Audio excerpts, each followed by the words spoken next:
నమస్కారం. నేను మీ భారతీయుడు కోట శ్యామ్ కుమార్. కరీంనగర్ జిల్లా కలెక్టర్ గారిని, అదే పోలీస్ కమిషనర్ గారిని నేను రిక్వెస్ట్ చేస్తున్నాను, మీరు నాకెంత ఫైన్ కడతారని నేను ప్రశ్నిస్తున్నాను.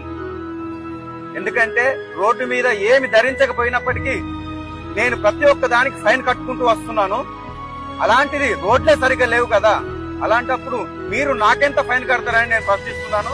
దయచేసి నాకు పోలీస్ కమిషనర్ గారు 10,000 రూపాయలు, అదే విధంగా కలెక్టర్ గారు చెరో 10,000 రూపాయలు నా ఫోన్ నెంబర్ కి పంపించగలరని నేను తెలియజేస్తున్నాను. నా నెంబర్ వచ్చేసి 9642882999. ఈ నెంబర్ కి ఫోన్ పే చేస్తూ మీరు కూడా ఫైన్ కట్టాల్సిందిగా నేను రిక్వెస్ట్ చేస్తున్నాను. జై హింద్, జై భారత్. మీ భారతీయుడు కోట శ్యామ్ కుమార్.